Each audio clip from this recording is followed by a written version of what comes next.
Yo, what's going on, guys? And I have just woken up. It has snowed here in the Midwest, here in Kansas. So I got a snow day, no college today. So let's get right into it and talk about this NBA trade deadline news of Bradley Beal. Okay, according to The Athletic, there are rumblings, there are sounds going across the membrane of the rumor mill that Bradley Beal may be thinking about his future.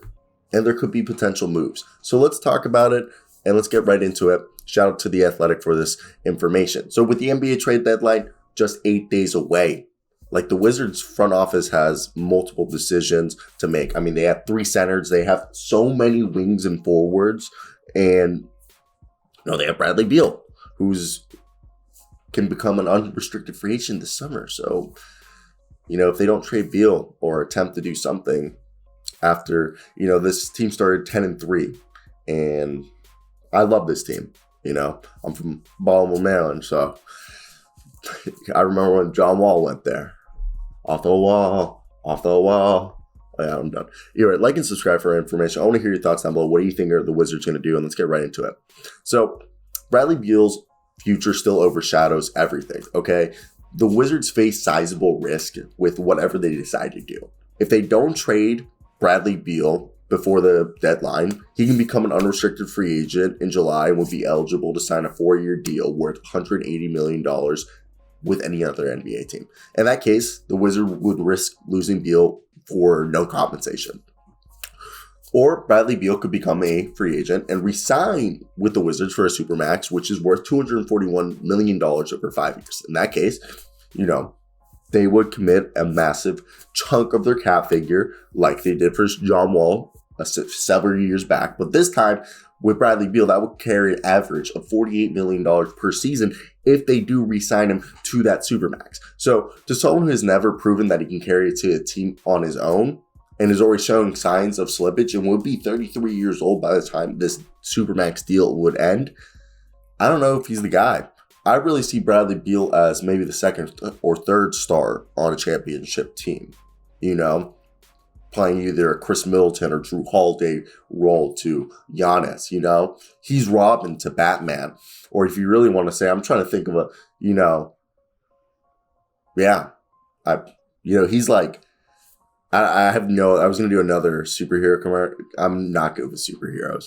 But either way, so the sources have heard no indication that the Wizards are seriously considering trading Beal, but there is less unanimity among the league sources about what Beal wants to do. Multiple league sources have indicated that Bradley Beal remains conflicted. His desire to stay for his entire career with a franchise that took him with a 3rd overall pick in the 2012 draft continually remains genuine.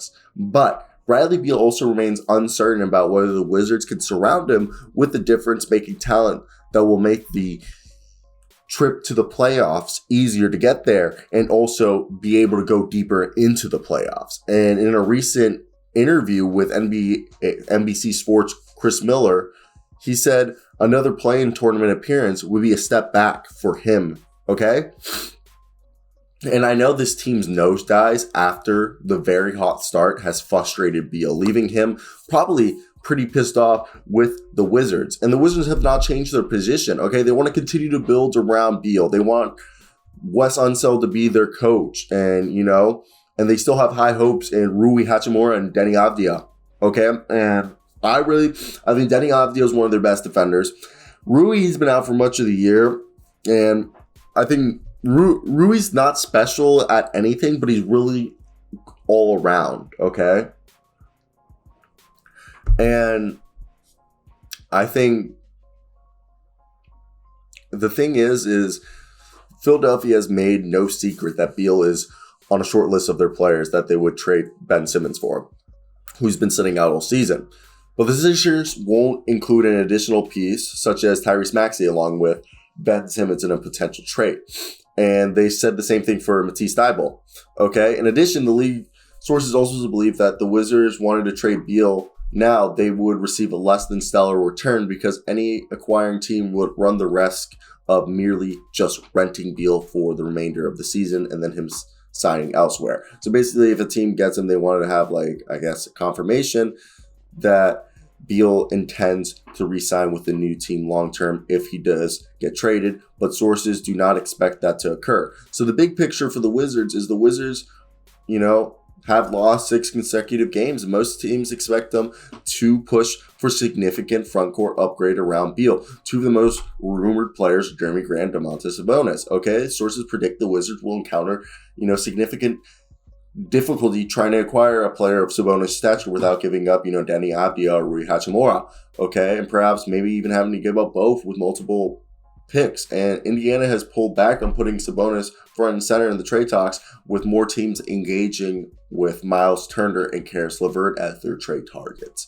Okay, and the thing is the problem is the NBA rules prevent teams from trading their own future picks in consecutive years, and the Wizards already owe the Oklahoma City Thunder a protected first-round pick as early as 2023. That was originally part of that Russell Westbrook, John Wall trade between Washington and Houston in 2020, and the Rockets sent a pick to the OKC Thunder in order to move up in the first round of the 2021 NBA draft.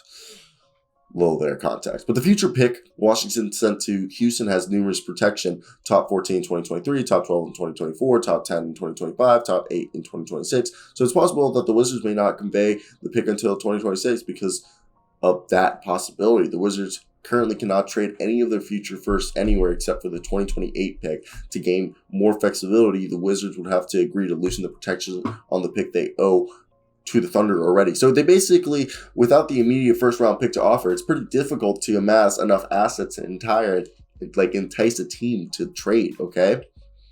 So the thing is several league executives believe the Pacers will be reluctant to part with Sabonis unless they receive a package along the lines of a deal similar to what the Orlando Magic received for Nikola Vucevic last year.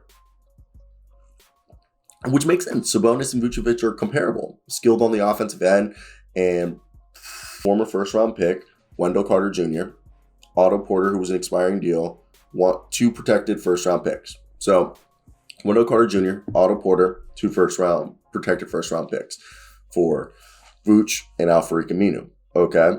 Now, you look at that deal, and you're thinking, So, among the list, the rest of the roster is Thomas Bryant, Contavious Caldwell-Pope, Spencer Dinwiddie, Montrezl Harrell, Kyle Kuzma. Right there, most likely, Spencer Dinwiddie, Montrezl Harrell should be moved. Okay, Thomas Bryant is the third guy.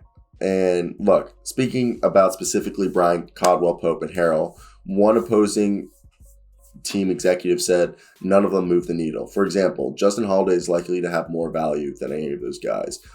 What it depends on is what teams think about his $6.3 million salary for next season. So we got to think about teams like deals. Like that's why Bryn Forbes got traded just for a second-round pick. And, I think the thing is you look at this team, and I know they have a lack of assets, and the really only tradable assets are Deni Avdija and Rui Hachimura. I would try to trade Rui Hachimura, but, there was rumors that one league executive described Deni Avdija and Rui Hachimura, both former 9th overall picks, as potentially starter caliber players with value, but the executive added the most talented evaluators do not consider them future all-stars. Deni Avdija has impressed on the defensive end, although he continues to struggle from shooting from 3, but he does have some playmaking elements to his game that we've seen. Rui Hachimura, who will turn 24 February 8th, has shown scoring prowess and defensive versatility, particularly last season, which he responded to Westbrook's tough love approach with some of his best, most consistent play. He's been slowed because he missed all training camp preseason the first 2 months of the season with personal issues, so hopefully he'll be fine. Okay, I would personally trade Rui Hachimura because you have more time on Deni Avdija's deal. Now, Spencer Dinwiddie, there's a lot of people thinking that they would be fine trying to trade with him, okay, after, getting him in a sign and trade over a complex deal.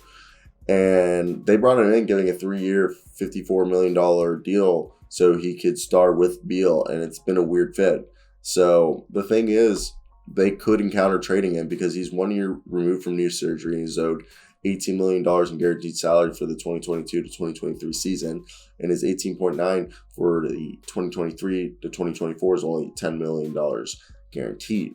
Okay, so I don't think he's gonna go because supposedly Bradley Beal and Spencer Dinwiddie aren't getting along because Dinwiddie has clearly been frustrated. He was brought to Washington presumably to help carry the offensive load, yet he's been the third and sometimes fourth options on nights, unable to get in any kind of rhythm. So I've heard that Kevin O'Connor of The Ringer said this week the Clippers have tried to stay afloat and are searching for some has had interest in the past.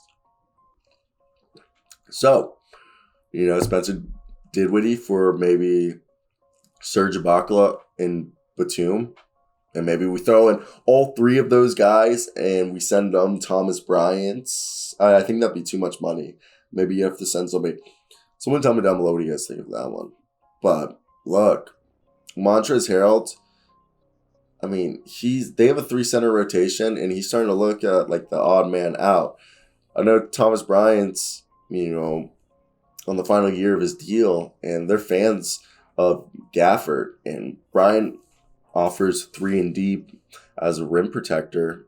I think Montrezl Harrell's the guy looking out, and you can get a third center wherever. And Montrezl Harrell sucks at defense. And I think Harrell he has some value. You just have to package him.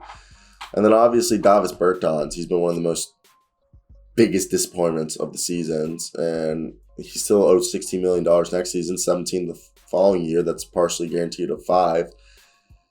And you have to attach an asset to get rid of him. You're not going to move him easily. So that's the video, guys.